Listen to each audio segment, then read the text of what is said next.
Welcome to Adult Crash Podcast.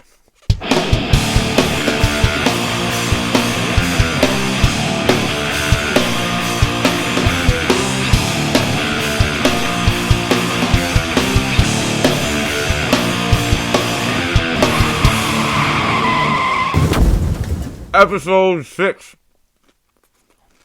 I'm your host with a mouthful of popcorn, Jordo. With the main homie. Introduce yourself. What's up? It's Frank, everybody. Normally we record this in the morning, but we both had, at least I had a pretty hectic day. So we're going to do a short little jammer tonight. Little jammers. Yeah, little jammer. So we're going to talk about Godzilla vs Kong. Before we get into that, have you seen all the Monsterverse movies, like Godzilla 2014, Kong Skull Island? Yeah, I've seen all of them. Yeah. So I watched King of the Monsters the day before I watched. I remember you told me that. One. Yeah. So I went back through after Godzilla vs Kong and just rewatched all of them. Dude, those movies, like they're really good. They're really fucking good, dude. I think that like one of the main criticisms that you hear of them is that the people stories or the human stories, excuse me, are very weak, and that's true. But you know, like revisiting Godzilla 2014, the human stories in that movie were fucking incredible. Bryan Cranston's story was just, you know, about like the conspiracy he had about how his wife died. Yeah. That was fucking insane. And then it turned out to be the Mutos like communicating or whatever. That was fucking cool as hell. Yeah. And then Kong versus go ahead. What? Sorry. I was gonna say the human stories in like I don't remember Skull Island too much. I was about to talk about that because they jammed, like, the issue with Kong Skull Island is they jammed so many characters into a movie, and it's like, dude, the best human story that has been in any of these Monsterverse movies was John C. Reilly's in Kong Skull Island. Yeah, like him and a Japanese pilot crashing down onto Skull Island, and then they like live there and become best friends. That was insane. Yeah, the human stories in King of the Monsters was really good. I like how it was like the environmental terrorist organization was like not really viewed as like the worst thing ever, right? But like, because it was a very like they're doing the Thanos thing where it's like, well, the actions are terrible, but the reasoning is justified to a point, but still not okay. To a point, yeah. It's not what you're doing; it's how you're doing it. Exactly. But the only downside I thought to King of the Monsters was I feel like too many people like died unnecessarily. Yeah, the main cast. Like I feel like the mother could have just left the fucking drone thing somewhere, and she could have just drove away. I mean, I thought her death. I thought her death was really powerful because, like, she felt guilty about what Ghidorah was doing because it was her fault. It is her fault. She's the one that released him, so she was like trying to redeem herself in her child's eyes because her daughter was like, you know, you're a monster, and she was like, fuck, I am a monster. I need to redeem myself. I feel like you can redeem yourself without killing yourself. That also teed her up to give the you know, the line, the long live the king, when Godzilla started to melt down and just like disintegrate Ghidorah. That fight scene was that part is insane. I love that scene. They did Ghidorah really well. And then like the wave of nuclear energy, and his wings just start melting. Dude, that Oh, these movies are so cool, dude. I want them to keep making them. It doesn't seem like there's anywhere to go after this one, because me and Lawrence were talking about it after watching Kong Skull Island, or sorry, Godzilla vs Kong, and we were like, we don't know what big monster Godzilla has left to fight, because like Ghidorah and Mechagodzilla are like his two biggest bads.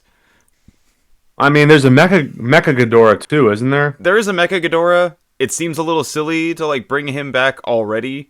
Like you would bring him back maybe a third movie deep. Have you been paying attention to the group chat? In King of the Monsters, they use the oxygen destroyer on Ghidorah. It didn't work, but they did use it on him.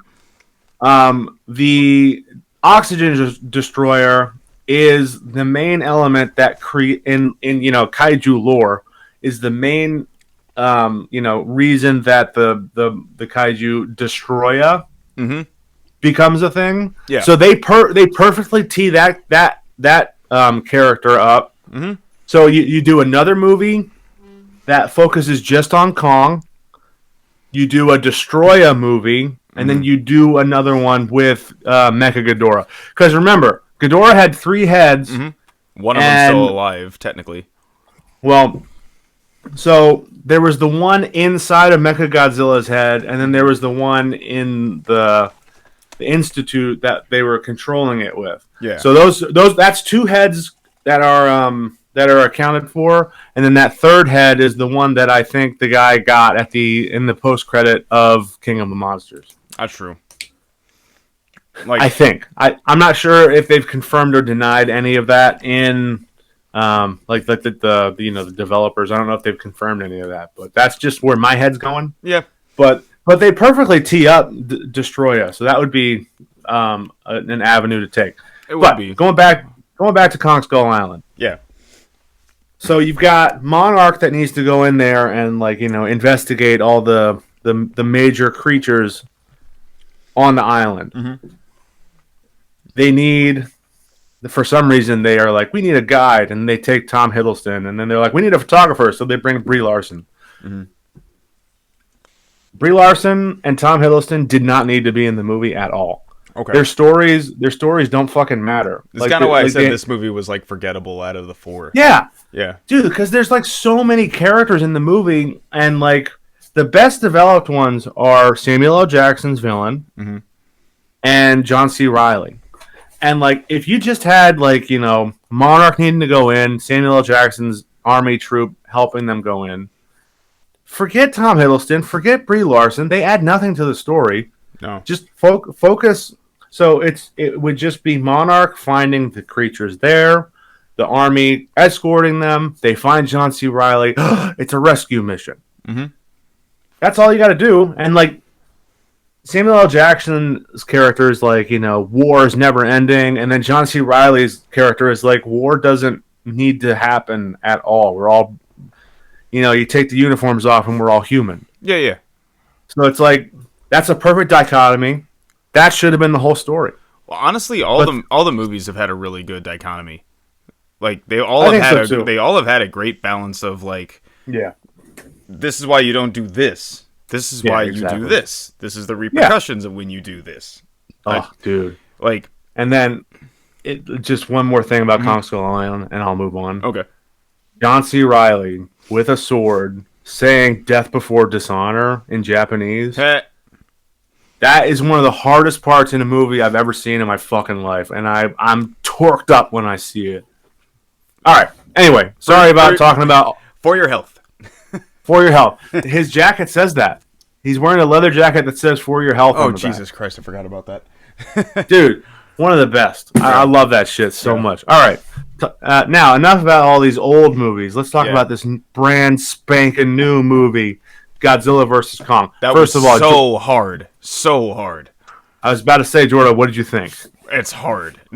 It's hard. Like, the movie, like, the underlying story of it, where it's, like, the conspiracy theorist who's, like, running around with, like, the daughter from the last movie, and that's your subplot to why is Godzilla destroying all of these fucking places? Which I'm so glad that it didn't turn out that Godzilla was being a villain. He was just like, I don't fucking want them to build a robot of me, so I'm gonna destroy all their bullshit. Which he could tell. Yeah, he could tell. He could tell. Yeah.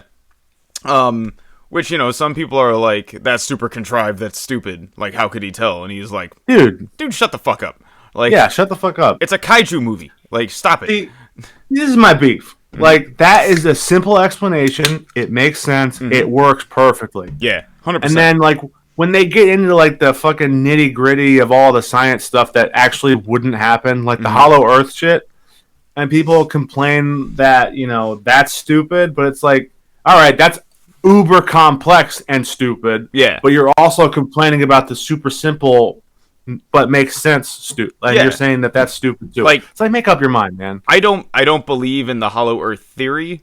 Like it's like flat Earth. I don't agree with it either. Yeah. But like them using that as a plot device in this movie, I thought was like perfect. And then it makes sense while all the other goofball shit's going on and where all these Titans came from. Like, I thought the stuff with, like, Kong being in, like, his land that, like, exists, right, was really neat. And the fact that they always reference to, like, they've been two species that have been fighting forever. It's kind of giving, like, a kind of a nod to the 60s movies. Yeah. It didn't really have to. Like, there's so much, like, symbolism in the movie. Mm-hmm. Like, my favorite bit of the symbolism I'll get to when we start talking about the fucking fights. Because the fight scenes were so good. And they're beautiful. One of the biggest complaints I had about some of the other movies is, like, all the fights happen at nighttime. Yeah. So it's, like, hard to see what's going on. And they finally had a fight scene during the day. Which was sick. It was so sick. I love this movie top to bottom. I watched it twice now. Just because, like, and I don't usually watch movies twice. Because once I watch it, I'm like, I locked it, I got the feeling, cool, next thing. I don't have time to watch it 2 times. I'm the exact opposite. I'm like, if I've seen a movie once, I've never seen it, basically. I'll watch a wrestling match multiple times, but it's hard for me to sit through a movie multiple times. So yeah, dude, this movie fucking rocked. What did you think of it? Yeah, I thought this movie fucking rocked. Mm-hmm.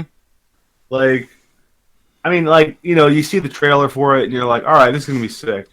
Yeah. And, like, that's kind of how, like, every trailer is. It's like, damn, that movie looks cool. Mm-hmm. And then you watch, like, some of them are bad. Not every movie is good. I may like some bad movies, but I can acknowledge that not every movie is good. No, like... So the trailer, and also being such a big fan, like, King of the Monsters, incredible movie. Yep. The first time I watched it, I couldn't fucking believe that shit, dude. Mm-hmm. I was like, God. Because, like, I've read reviews, and they're like, oh, it's not that good. And I'm like, are you nuts? That shit was awesome. Dude, Ghidorah was so fucking scary in that movie. Yeah. Like, terrifying. Just his fucking size alone. Yeah. Like, just, it's great. The fucking lightning around him all the time. Yeah. So sick. Oh, anyway, that's another movie. We don't need to talk about. Anyway, but, it's another movie. Like, I mean, like, this one, it's like, part of my beef is, like, the piling in too many characters and introducing too many characters. Mm-hmm. Like, we just want to see Kong and Godzilla, dude. Like, I mean, I understand that there needs to be a human element that drives the story, because if there wasn't, then it's like, all right, it's just two big monsters battling in a place where there's nobody, Yeah. So it makes sense. Like, the human part of the story is kind of what, like, drives your emotional, attachment to the movie. Yeah. Investment in the movie. That's the better phrase. I mean, that's how all the old ones were, Yeah. So it's like, it makes sense, and it's like, just, scale it back a little bit, dude. They introduce like 10 characters every movie, and I'm like, all right, Millie Bobby Brown, the daughter from the last one, she's great. Give her a best friend, the New Zealander guy. That actor rocks. The kid from Deadpool 2. Yeah, he's funny as shit. I love that kid. Have you ever seen Hunt for the Wilder People? Nah. It was directed by Taika Waititi, and that kid is the main character in that movie. It is fucking hilarious, and it's on Netflix. I still haven't seen that other Waititi movie, the one where like the little kids running around with Hitler. Oh, Jojo Rabbit. Yeah, I haven't seen that yet. It's good. It's a lot darker than I expected. Mm. Like, cause, like everybody's talking about that movie. It was like, oh, it's so funny, and I watched it and I laughed a few times, but it's like really dark. So yeah, but it's good. Anyway, so but Millie Bobby Brown, her character's good. Mm-hmm. She has an investment in Godzilla as a character. That's great. Yeah, give her a friend. That's great. The podcast guy, love him. He's great. Yeah, he was hilarious the whole fucking movie. He's great. Up so much. This is my hand sanitizer that I made myself. Do you want to use it? And the guy's like, nah, I'm good. It's like, oh, don't eat that apple. It might be bad for you. And it's like, then he just sits down and starts chomping on it. Yeah, that's like, so good. Every bit that he was in, I thought I was going to be irritated by. Because I was so when he first rolled in, and I was like, oh, God, a fucking conspiracy theory podcaster. Like, I immediately was, like, rolling my eyes at that point. But I was like, well, okay. They're not beating this over the head and the whole thing. But I did think it was hilarious how the dad was like, oh, you're listening to those conspiracy theory podcasts again? I was worried it was going to, like, add validity to conspiracy theorists. And be like, oh, man, yeah, being a conspiracy theorist is dope. Fucking go for it. That's what you need to be. And I was worried that it was going to do that, but it didn't really take that narrative. Yeah. I mean, there's a big difference between a conspiracy theorist about somebody who thinks that the earth is flat and this guy thinks that this corporation is corrupt. Well, it's because, like, things started, like, lining up too much because it was, like, conspiracy theorist, hollow earth. And I was like, oh no, they're going to say that, like, the only reason that all these things can exist here is because the earth is flat too. And I thought they were just going to keep going in the tier list of conspiracy theories. And eventually, New Zealand isn't real or whatever. And then Australia isn't. It's not. It's an island they built to film Lord of the Rings. It's a soundstage that Warner Brothers has a hand in, because if Warner Brothers lets people know that Australia isn't real, then it's a part of their whole scheme for when they filmed the moon landing. And that was done on a soundstage. So, Warner Brothers is invested in making sure that people don't know that Australia is fake. It's an actual conspiracy theory I heard from someone, and I laughed so hard and just strolled off. All right. Anyway. I just thought of another beef I have. Like, this is supposed to be a connected universe, and, like, Ken Watanabe is in Godzilla 2014. He's in, I think he's in the post-credit of Kong Skull Island. Mm-hmm. I think. Don't quote me. And he's in King of the Monsters. Aside from, like, him and the British lady who dies in King of the Monsters, Monarch is always run by different people. So it's like... I know where you're going with that. So it's like...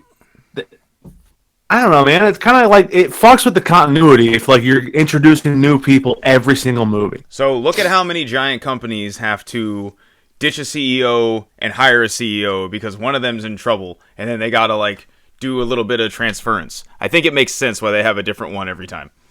Yeah, I mean, I guess that's, like, an easy way to cop it out, but it's like that's my way. But like having Ken Watanabe being in 2014 and in King of the Monsters, that was awesome. And his his death scene was beautiful. Yeah. It was like, just like getting to be face to face with Godzilla, this creature that he revered so much. Another death that I didn't think was necessary. I disagree. Movie.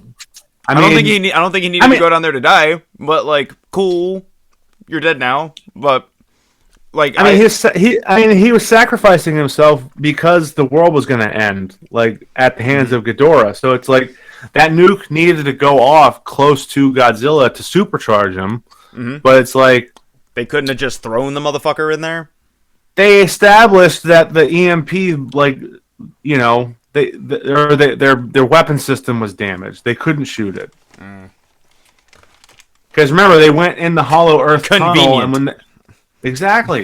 But remember, they went in the Hollow Earth tunnel, and then they landed on the ground hard, and that knocked out their weapon systems. So they explained it, and I genuinely think that his death scene is beautiful, and it is. I just think I thought there was a bunch of we're just writing in this death scene for the sake of having one.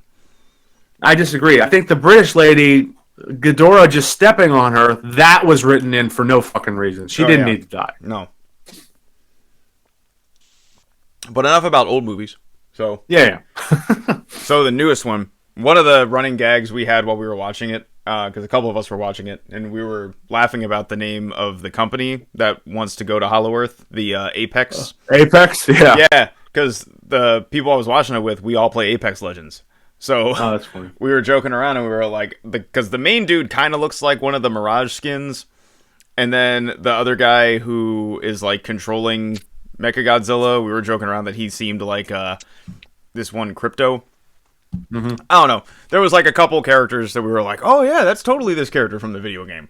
And then it was just hard to pay attention to anyone after that. That's why I rewatched it, because we were just clowning on that aspect.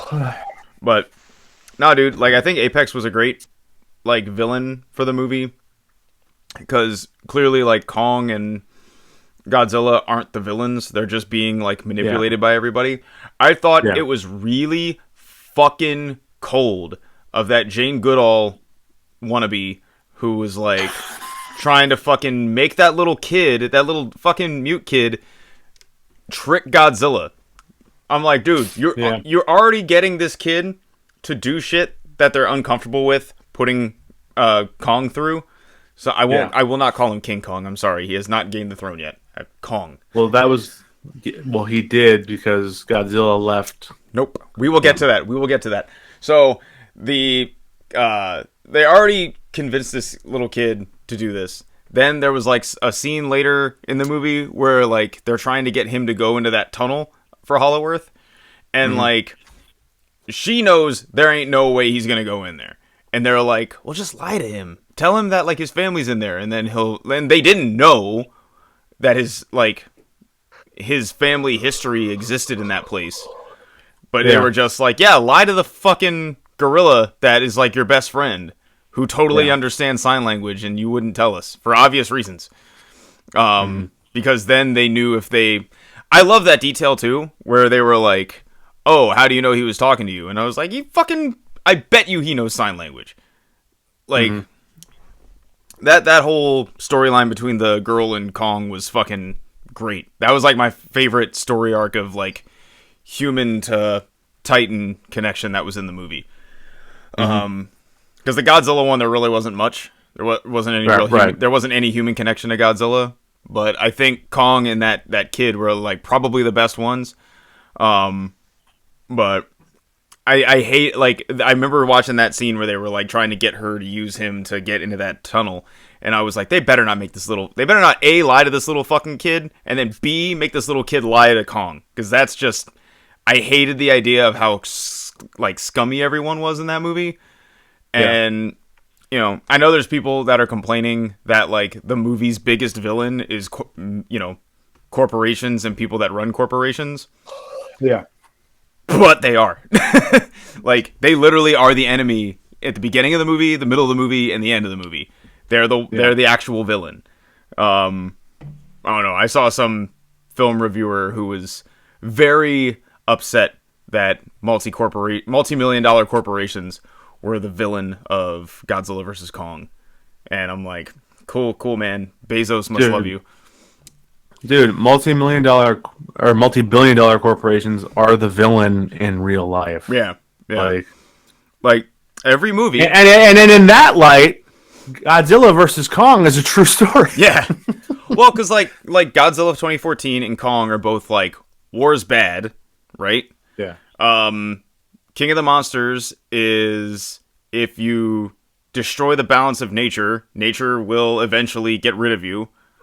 Because, climate change is a fucking problem. So that's the story of that one. And then this one is when you let giant fucking megacorporations get involved in nature, sometimes it fucks things up.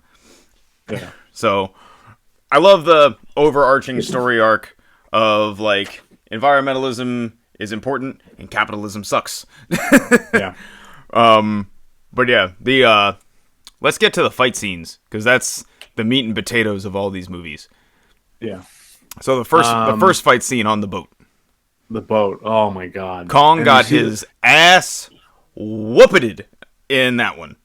Well, yeah. Well, he was tied up and then like released, but yeah. Also he was on a boat. Yeah. He's not like I'm on a boat. It's not equal ground. I mean, Godzilla's like main area is the ocean. So and when I saw that fight scene in the trailer, I was like, that's either where Kong dies or they have some like cop out, like quick little fight there and it moves on. Because Kong fucked up so many boats. Jump that whole scene where he's jumping boat to boat to boat. Yeah. Is just, it fucking kills me. Because I'm like, dude, he's just stomping on fucking human life. It's like, doesn't matter. So sick. But yeah, that fight scene I thought was like pretty good by showing that like Kong can't like, because that's what you got to do in these kind of movies. Like you have to set up everyone in the environment that nerds will argue about whether or not they can win in that environment. It's like Goku fights Superman. Like, okay, well, are they allowed to fight on like a planet with a red sun or Earth sun? Is Goku allowed to go Super Saiyan or not? It's like all these things that you have to juggle into the versus, the fantasy versus match. So it's like, oh yeah, we have to have a fight to see how Kong can handle fighting Godzilla in his natural habitat, which is the water. Perfect. Then we get the glorious fucking like what felt like a 20-minute fight scene between Kong and Godzilla. And then Kong Godzilla and Mecha Godzilla. Just fucking beautiful. Fucking beautiful fight. It felt like they live. You forgot you forgot King Kong going into Hollow Earth and fighting the serpents with the wings. I did forget about that because that shit was sick. It was okay. I just thought that was like a mini boss of anything going on. It was like it was sick. It was pretty cool. Took two of them on. Yeah, King Kong rocked, man. Oh yeah, because he like ripped the fucking thing's head off. That's right. Yeah. Yeah. No, that part was dope. And then he was fighting some bat things in there when he got his fucking when he got his axe made out of a piece of Godzilla. Yes. Which as soon as I saw that thing, I was like, that's a piece of fucking Godzilla's scales, isn't it? Yeah. Yeah, when they showed it in the trailer, it was like, that's exactly what it is. Yeah, exactly. And see, primates can make tools and turn the tide. Without that tool, though, he wouldn't have stood a chance. Yeah. And he still got his ass kicked. Yeah, but Godzilla got his ass kicked by Mechagodzilla and needed King Kong's help. Yes, but Kong needed human help to even be a part of the fight again. So did Godzilla in King of the Monsters. Yes. He needed that nuclear bomb to speed up his healing process. Which shows that no matter how much nature is stronger than us, it needs humans. That if you take anything away from these movies, it's that. Humans are still fucking important. It's that we definitely need to be here. That fight in Tokyo, I've got it pulled up on my computer right now. It's fucking beautiful. It's so like the color schemes to everything are great. Did I send you guys that meme, the bisexual lighting? Yeah. And how they use it in that too. Yeah. Yes. So Godzilla and King Kong are both bisexual. According to that meme, because of that's color canon. Lighting. That's okay. That's fine. Canon. That's fine. I mean, it's a killer fight. They're titans. And King Kong, or I'll just call him Kong because technically he's not King Kong yet. He's not. See, that's the thing, man. Like they've left it wide open to give him another movie where he gets established as King Kong. He won't. He can't. What are you talking about? He can't. They're like that. All right. I know you're of the mind that Kong is the winner of that movie. I just think it's important to acknowledge that Godzilla is leaving. the way that I see Godzilla's leaving scene, I take that as Godzilla is leaving humanity in Kong's hands. See, I don't. I feel like he's rolling out. So I see it as the two of them have the standoff. Kong nods as like not a bow, not like all right, because remember they always said like Kong bows to no one, right? Yeah. I don't see it as him doing a bow. I saw it as him just doing a nod and be like, "You want to go again? Are we good?" And Kong buries the hatchet, visually and figuratively. Like, he threw the axe into the ground, and he's like, you know what? He dropped it. He buried it. That's what I'm saying. He dropped it. He didn't bury it. Metaphorically, he laid down his arms, and he was like, you know what? I'm good. Yeah, because he was like, Godzilla didn't want the smoke. No, Godzilla gave all the smoke. That was the thing. He smoked the dog shit out of Kong. He fucking broke his shoulder. Dude, but everybody's argument that his soul in. everybody's argument that King Kong needed to get restarted, Godzilla did too in the last movie. He did. But they are equals. They are. You know what? Fine. I'm not going to say that Kong's the winner anymore, but I'm saying they're equals.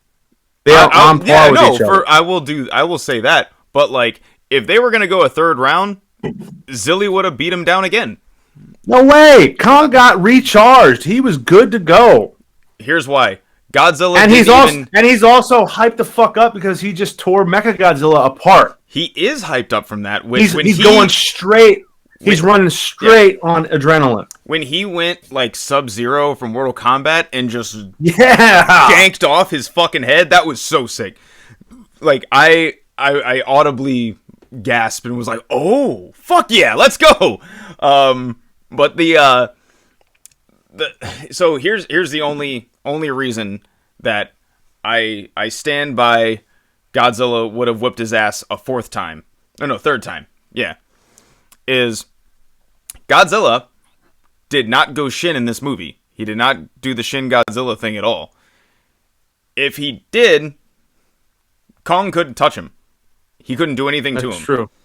So yeah, but that's that last Godzilla, level of smoke. See, that's the thing. That's but Godzilla would require another nuclear bomb to just get to that point.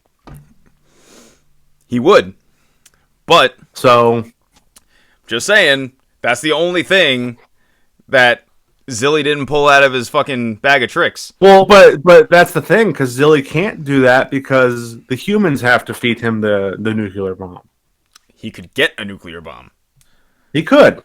He could try to find one. He could have dove in the water. He could have swum his ass to North Korea, not that far from where he is. It's true. Could have nabbed one. Been like, "Hey, Kimmy, I'm taking this. You can't do shit about it." And he would have had a fucking nuclear Senzu bean, and he would have been straight, and he would have fucking came back. He would have yelled at Kong. Call him Equal Kong. He yells at Equal Kong, and he's like, "Hey man, let's go. Kong. I'm on fire now. Like anything I touch melts. Come at me." And Kong would be like, "Oh, I'm good. You're on the juice. I'm off." And he leaves.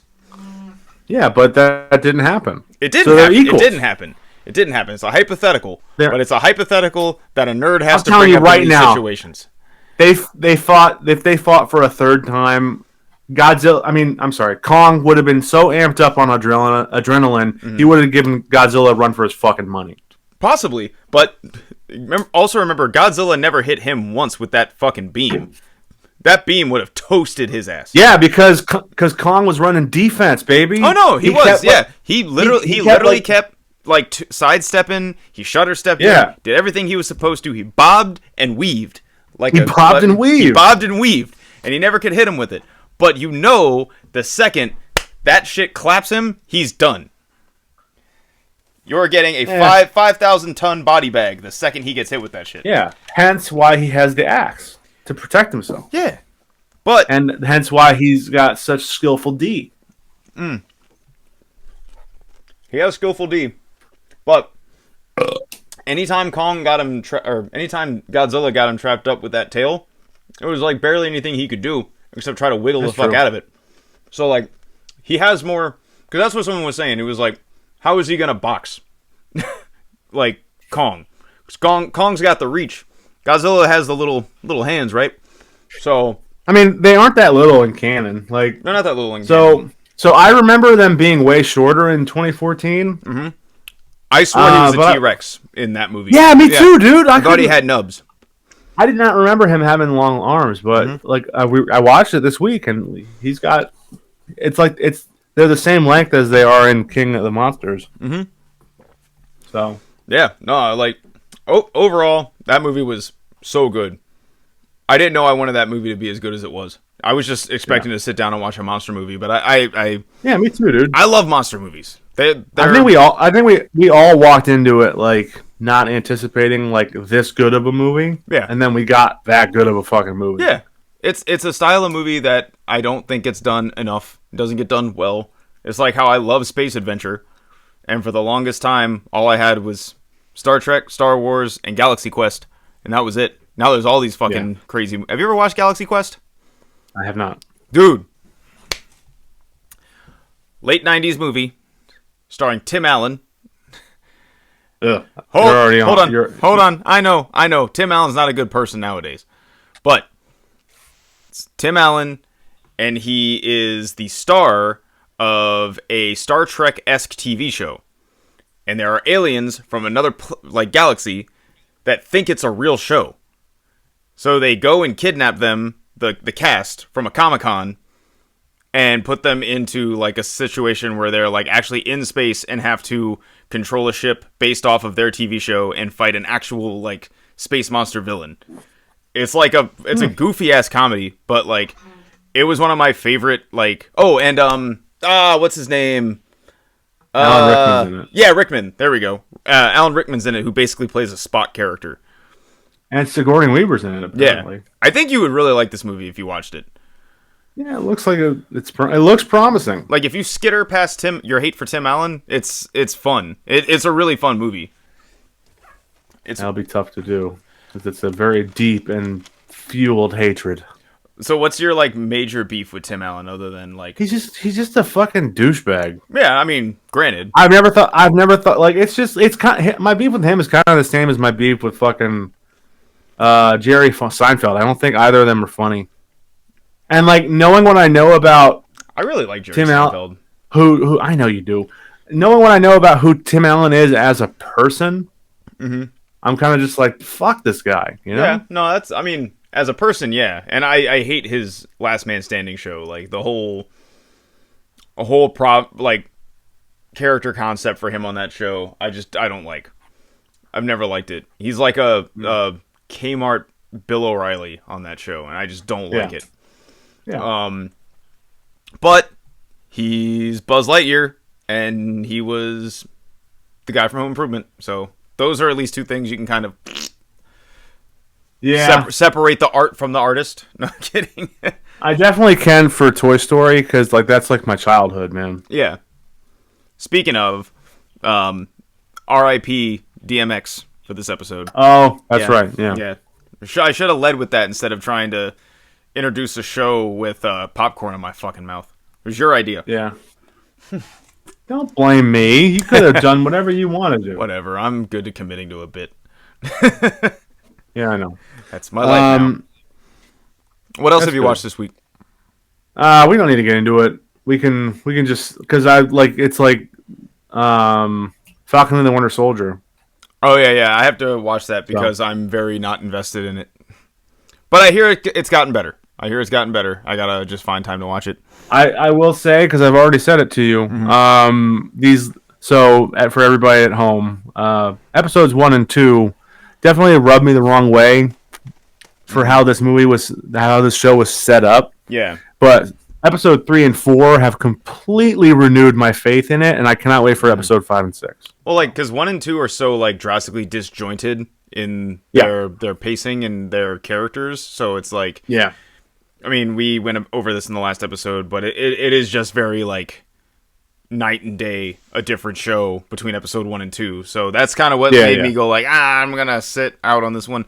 Also, it's been an extremely busy wrestling week, so that's mainly what's been going on. Like, there's a 2-day wrestling pay-per-view Wednesday and Thursday, and then there's a 2-day wrestling pay-per-view today and tomorrow, and then other shit going on throughout the whole fucking week. So, I did do a Star Wars rewatch. I watched the original trilogy, the prequel trilogy, and the sequel trilogy. Mm-hmm. I'm sorry, I'm tired, so I'm like mumbling. Trilogy. Original trilogy, prequel trilogy, sequel trilogy. And that original trilogy is just. I used to be a Star Wars hater, and I don't know how people hate Star Wars. I don't know. So my beef with it was 100% the fans. See, if you disassociate the fans from a lot of things, it can make you enjoy stuff. But I refused to for years. It wasn't until I saw the trailer for Rogue One, and I was like, was the first time I was like, all right, maybe that looks cool. Holy shit, that deep? Yeah, dude. And then I saw the trailer, and then shut up, let me talk. God damn. Wow. And then I saw the trailer for The Force Awakens, and the Force Awakens trailer was like, all right, I'm going to start watching these movies because that just looks incredible. So what I did was I went to Walmart and I bought the original trilogy and the prequel trilogy on Blu-ray. And that weekend, me and Jeremy, damn it, that's $1 to him. That's $1. He got so much money in the last episode. Dude, the last episode, oh God, so much money. He's got $12 coming his way. Yeah, he told me we owe him $1 for every time we say his name. But like I said, that weekend, it's a long story arc until he just becomes a running cast member on the show. It's not going to happen. He doesn't like talking. But so I bought the 2-pack, the 3-packs, the 2 3-packs of the 2 trilogies. Mm-hmm. And that weekend we watched them all. And then it was when Rogue One was in theaters. Mm-hmm. So we watched all that shit, went and saw Rogue One, blew both of us away. Mm. Rogue One's perfect. Rogue One, I'm willing to go out on a limb here and say that's probably the best Star Wars movie. Hands down. Best Star Wars movie. Like when it comes to the original trilogy, when it comes to how they influence culture and just how good they are as movies in general, they're great. But that can all be considered subjective. It's a fact that Rogue One is a perfect fucking movie. Yeah. It's so goddamn good. It's one of the best Star Wars movies without a Skywalker in it. Yeah, it's so good. Technically without a Skywalker. I mean, there is a... Leia's in it. Leia's in it for a pinch, and Vader's in it for a pinch. Vader's in it, yeah. But they're not the central arc of the story. No, they're not. And it's incredible to just see an incredible story in this universe without any of the main characters that have made it so famous. Yeah. So and for it to be a perfect movie. Mm-hmm. Well, because I'd go out on a limb here. Mm-hmm. A New Hope's not a perfect movie. No. Return of the Jedi is not a perfect movie. Empire Strikes Back is a perfect movie. Perfect movie. Perfect fucking movie. Yeah. But just I'm just saying, it is unfucking believable how good Rogue One is. Well, Rogue One really got me excited because so I saw New Hope for the first time when I was 5. So 1992. And there was the year I was born. Hey, welcome to the Earth, buddy. You're gonna hate it here. But it's true. It's true. Welcome to existence, pal. This is gonna be awful. But no, my dad and my older brother were watching A New Hope, and I saw it for the first time. No idea what the fuck it was. I watched the shit out of it. Then I was like, I want to watch that movie again. And they were like, oh, well, we have Empire. And we watched Empire. And I was like, cool, I want to watch that movie again. And they're like, oh, no, we have Return of the Jedi. Watch that again. So, I was very invested in Star Wars. I was able to see Star Wars episodes 4, 5, and 6 when they got re-released in theaters in the late 90s, right before Phantom Menace came out, which was cool as shit seeing those movies on a big screen when, they didn't really re-release movies much back then. like they do now. No, not at all. So that was a really it's cool. It's like a novelty now. It because is. like it is. you know, I like for example, I've seen Predator and Alien. I've seen both of them in the theaters because like theaters were doing like special screenings of them. Mm-hmm. Like I saw Halloween 1 and like Zombie 2 and Suspiria like all in one night on like Halloween 2 years ago. So sick. Man, love those movies. All restored in 4K too. Oh, that's awesome! Yeah. I miss going to the theater so much. Me too. I'm ready to go back soon. As soon as I get the vaccine. Yeah, I saw Beth got hers. Are you getting yours soon? I fucking am waiting. I don't have any pre-existing health conditions, and I'm in an industry that is no longer a priority because no one needs me to get them food anymore. Like last year, I was a hero for 3 months, and then now I'm just a fucking bartender again. Great, but with the Star Wars thing though, So like the what was I saying? Yeah, so the prequel trilogy when I was growing up made me so angry. And I had loved the Star Wars that my dad grew up on. My Star Wars was trash, and then the Star Wars that got promised to me from Disney all fucking delivered in the Skywalker story arc, right? And then when they said they were doing Rogue One, I got super jazzed because I was like, okay, cool. This is Disney's chance to show me what they can do without a Skywalker involved. And they knocked it out of the fucking park, and it went fucking 6 blocks further and crashed through a motherfucker's window. Like, it's so goddamn It's so good. fucking good. So then after that, I was like, cool, Disney, give me fucking Star Wars shit. Like, the universe lore is super deep. There's so many characters to tell stories of. There's so many stories to tell of characters that have nothing to do with major plot. Just give me Star Wars.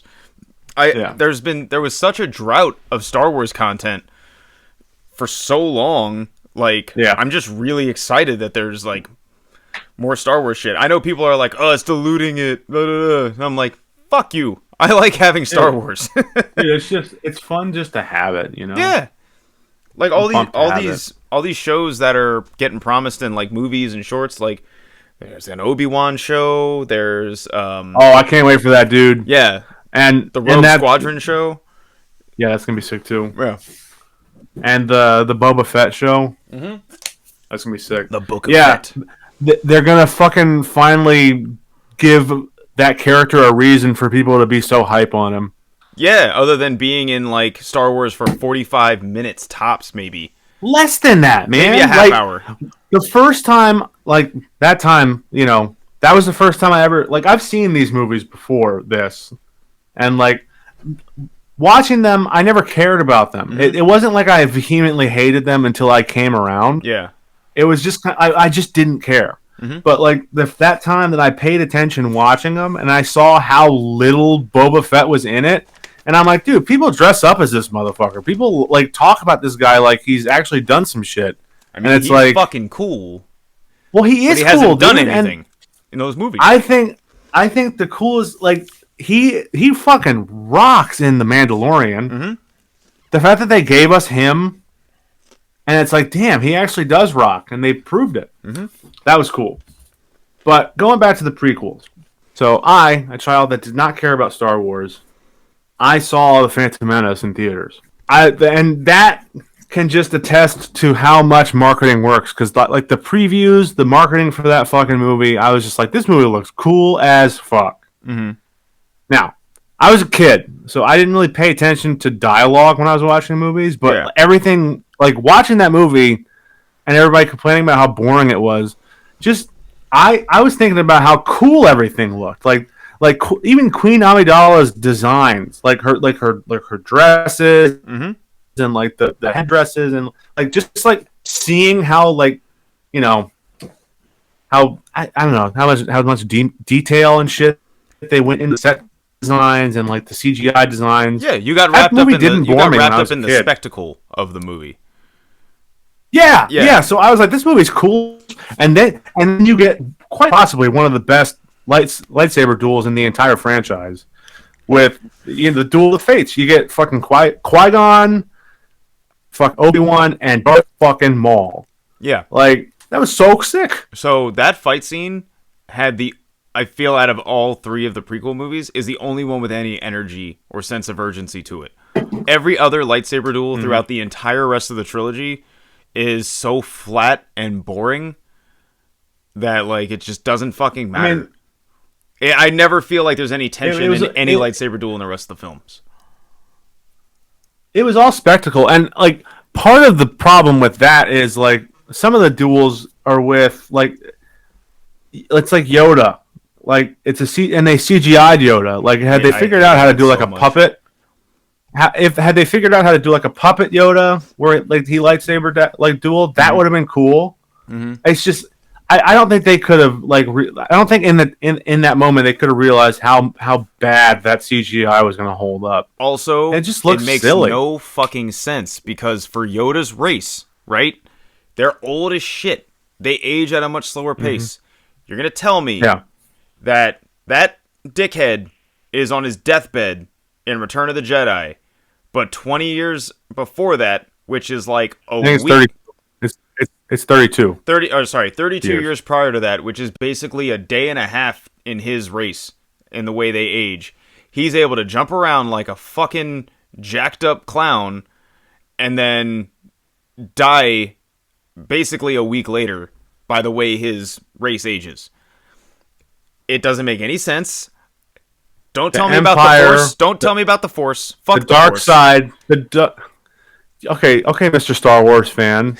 It's an easy explanation. The dark side of the Force had drained him of his energy and his will to live, and clouded his. I don't fucking know. Who cares? That is a popcorn fart of a fucking excuse. I'm using Star Wars logic, baby. Like that's kind of like that's how I take it. I'm like, I don't know. I figured when I saw that in theaters, it was very contrived, and I felt like it didn't make sense for what I had seen in the previous I think there's a lot of cool stuff in all of the prequels. I think that. I think that George Lucas should have written the story and then somebody who's better at writing a script rewrite it and then get Lawrence Kasdan to direct it or whoever directed Empire. Was it Lawrence Kasdan? Hold on, let me look. I'm so bad at names. See, that's the issue. That's part of, I'm really good with names, so that's why I get really mad when I forget. I'm good with faces. I'm that side of the brain dominant, whatever one that is. I'm glad that I'm on my computer doing this. Oh yeah, I mean my computer's right here, so I have Google pulled up anytime we need to make a peep. So so Empire Strikes Back. Okay, so Lawrence Kasdan is the guy that helped write the screenplay for Empire Strikes Back. Irvin Kershner, that's who directed it. Okay, such a good movie. Oh yeah. Starts off like at 100 miles per hour, lets off the gas a little bit, revs it back up, lets off the gas a little bit. Oh yeah. Masterclass. You know what other movie does that? The Last Jedi. That is one of the best Star Wars movies ever made. I swear. I love that fucking movie. Yeah. I like Rise of the Skywalker too. I know you don't like it, but I fucking hate that fucking movie. I had a lot of fun. That's all I care about in a movie. And if a movie makes me have fun, I feel like it's good. But that's not the case because I had a lot of fun when I saw the theatrical release of Justice League in the moment, and then when I had time to reflect on how garbage the movie was, I realized it was a bad movie. But my beef with Rise of Skywalker, I'm not done talking about the prequels, but I'll go into this. Rise of Skywalker, Disney mandated that they completely do away with any and every plot point that Rian Johnson set up in The Last Jedi because of the vocal minority fucking douche bros that hated The Last Jedi. That movie was good, dude. And like so many people hated it. Like a lot of people hated it, but most of the people that I talked to about that movie loved it.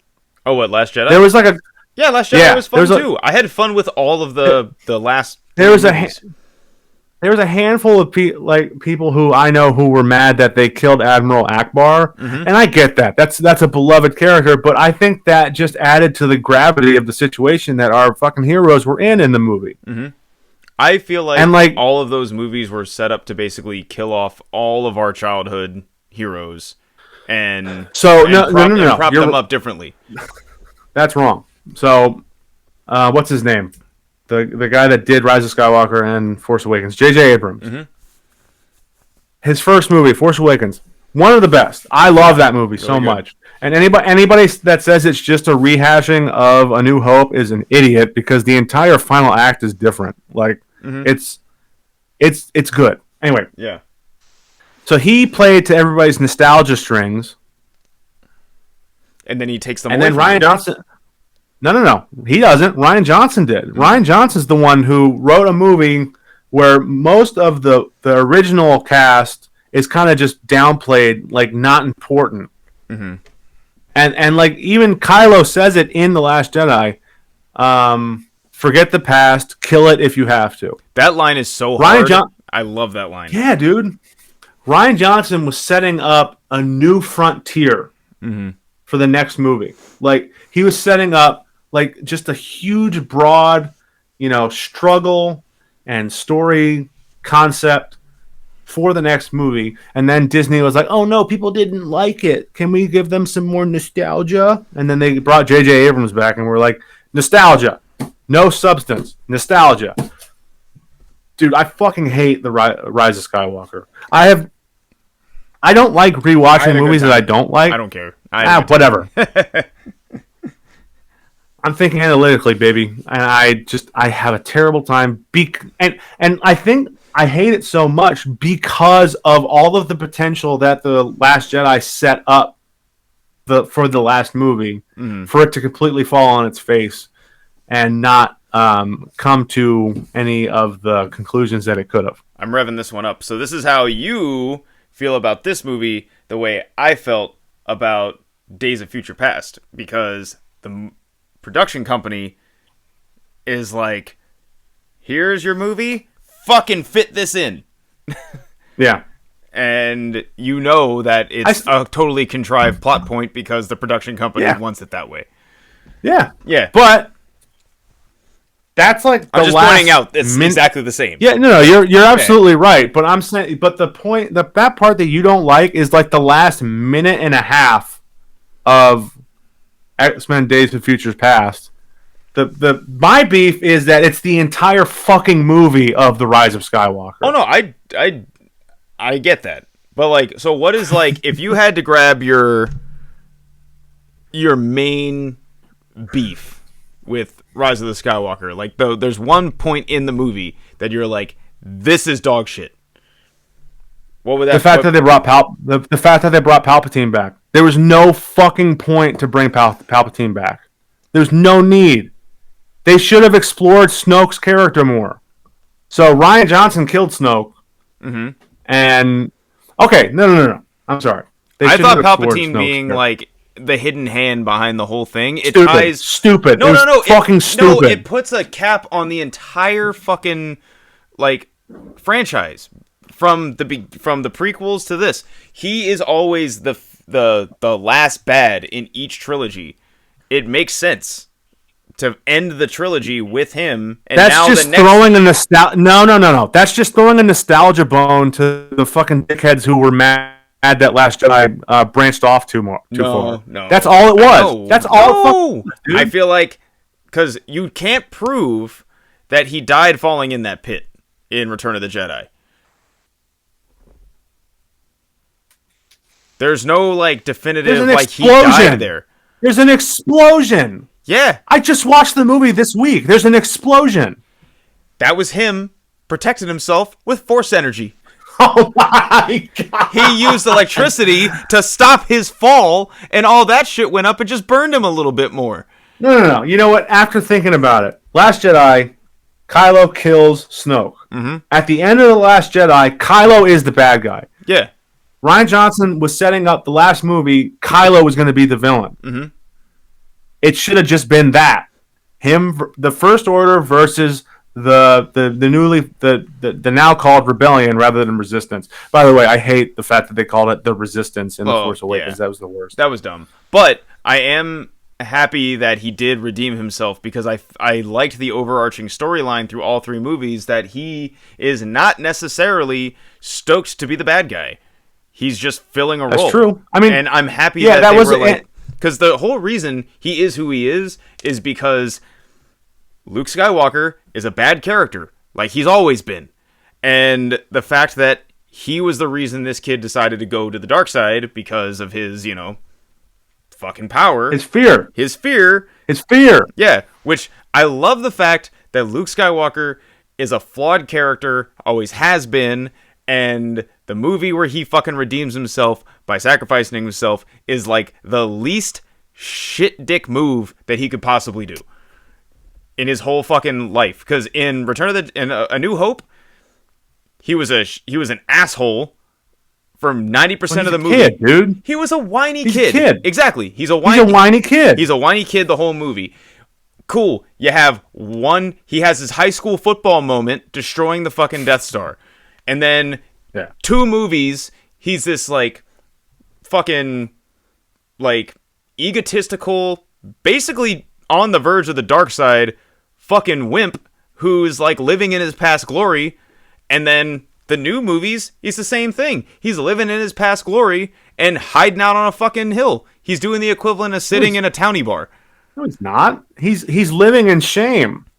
He's living on that island because he's ashamed of the fact that he believed that he turned on his student.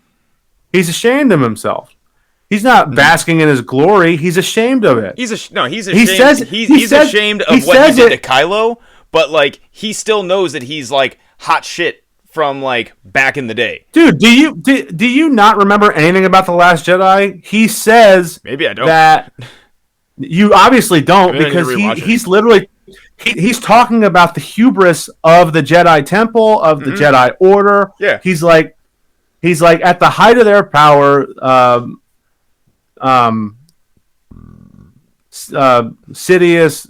Palpatine rose to power and the Sith took over at the height of the Jedi's power because they were so fucking cocky they didn't notice it. Oh. And yeah. Maybe I do need to rewatch it because I haven't seen it. You do, dude. Yeah, I haven't seen it since it came out in theaters. So, Luke Skywalker's characterization in The Last Jedi is one of the things that people hate the most about, like the dorks, the very loud minority, the dorks that they're like Luke Skywalker wouldn't be jaded. He would be hopeful. It's like, dude, no. 30 years later, that's the dark not side my Skywalker crowd. The dark side came back, and it came back because of what he did to his student. Mm-hmm. He believed that he could help his nephew harness the power because he was a legend. Because he had that mighty Skywalker blood in him. This is all quotes from the movie. Yeah.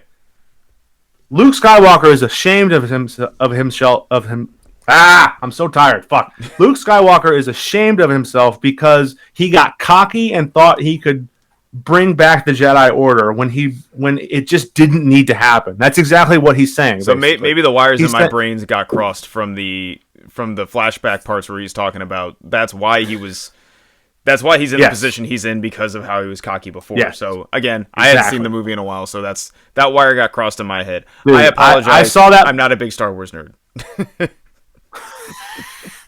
It's okay. I forgive. Yeah, dude. I saw that. I saw that movie 3 times in theaters. I loved it so much. I've watched it. I've at least seen it 6 times since. I loved it that much. True, but I do remember people being really grumpy about Luke. And I just remember being like, why? He was whiny in A New Hope. He was egotistical and lost in Empire. And he was made to look like an idiot through most of Return of the Jedi. I don't think that's true. I think in Return of the Jedi, Jabba the Hutt straight laughed at him for trying to use the Force. Well, yeah, because I mean that happened to Qui-Gon in the fucking prequels. Yeah, and look what happened to him. Like, anyway, back to the prequels. Oh yeah, back to So good I think segue. that there's a lot. I think there's a lot of good stuff in the prequels. I just think that it should have been directed by somebody else. Because yeah, Hayden Christensen is in. I think he's incredible as Anakin Skywalker. That kid is torn apart from the inside out because he's battling his fear of losing the woman he loves. He is battling, questioning his leaders, and that shit will tear you apart. And like the Jedi Order tells you can't love anybody, and you're also not allowed to second guess yourself. You're not allowed to be afraid. You're not allowed to be angry. When all of this stuff is what it's being a person. You have emotions, and the fact that they're like, don't do that, or you're gonna be a fucking bad guy. And this kid, he's getting torn apart, like, inside and out. He saw his mom die. He held her as she died, and like the way he plays him. The scared, angry, fucking crying child. I think he's brilliant as Anakin Skywalker, and I think that anything that comes off as bad in the prequels is because of how George Lucas directed him. Because George Lucas is not that good of a movie director. No, and that's the biggest problem with those movies is that everything felt so weird and awkward, and it was like because these scenes are being shot for the sole purpose. George Lucas got a hard-on for a CG effect, and he just needs to do it. Yeah. So, and like, there was like early drafts of Attack of the Clones, which is technically the worst. Like, I think everybody would agree that it's the worst Star Wars movie. The worst. Because it's bloated with that fucking love story between Anakin and Padme, which it makes sense that they needed to show it, but they didn't need to show it to that extent. They could have focused on other things. Those prequels could have been one movie. I disagree. They could have been Revenge of the Sith is a fucking awesome movie. Yeah, that could have been the second act of the movie. You could have condensed all three of those movies into one movie because you're telling people to buy 3 movie tickets just to see the character at the end. That's it. Like, it's stupid. That is true. It's fucking stupid. You could pay money for one movie ticket, and it could have been one film. There wouldn't have been no fluff, no stuff. It starts with him as a little kid, time travel a little bit to when he's a teenager, dealing with all of his hormones, then flash forward a little bit further, and now we're in the Jedi Order. We're all good. But with these 3 movies, you also see the progression of how Palpatine rose to power and how he took it, because it was all like manipulated from like the power that was relinquished by the Republic was completely manipulated out of their hands by Palpatine, which is brilliant. He really is a great villain, and like I don't want anybody to think that because I'm mad he showed up in Rise of Skywalker. I don't think he's a great character. He's a great character, but he's fucking dead. He died at the end of Return of the Jedi. No, he didn't. He died. Powers. There's oh my fucking god. If Luke Skywalker can fall into a fucking exhaust pipe and live in Empire, Palpatine can fall down a fucking well and live in Return of the Jedi. It's just Luke. It's just science. It is Star Wars science, baby. No. You know what? You're right. That could have happened, but you see the explosion at the end of the pit when Palpatine hits the bottom, and then also, what happens? The Death Star blows up. There's no way he would have survived. He got away. Oh. Anyway, I thought in Revenge of the Sith. I thought in Rise of the Skywalker they said something about how he wasn't like actually like physically present. Like his Force energy was so strong that he was able to live outside of his physical form. Yeah. Yak it. Okay, for the Spotify folks, you can't see Frank is doing an aerial jerk because he's jerking the air off. He's making up a Star Wars. It's a load of shit. It's a load of shit. Fuck that. I mean, remember how this was going to be a short episode? I think we should put a cap on it. It was going to be a short episode, but we started talking about Star Wars and how bullshit. Basically, nine movies of space ninjas is basically a fucking stupid plot point, and it's all about what's in between that makes it good. It's what I've had to tell people when they argue about it. I'm like, yo, dude, it's space ninjas. Fuck off. Like, I think it's true. I think we should tap out here. Thanks for listening. That's a good place to tap. Thanks for listening. This has been Adult Crash Podcast. Follow us on Instagram, Adult Crash Podcast. That's what the handle is, at Adult Crash Podcast. You can follow us at our handles at the bottom of the screen. We're also on Twitter, Adult Crash Pod. If you want to reach us by email, email adultcrashpod@gmail.com. We got a request to watch a Gundam movie. So we'll probably be doing that in the next coming weeks.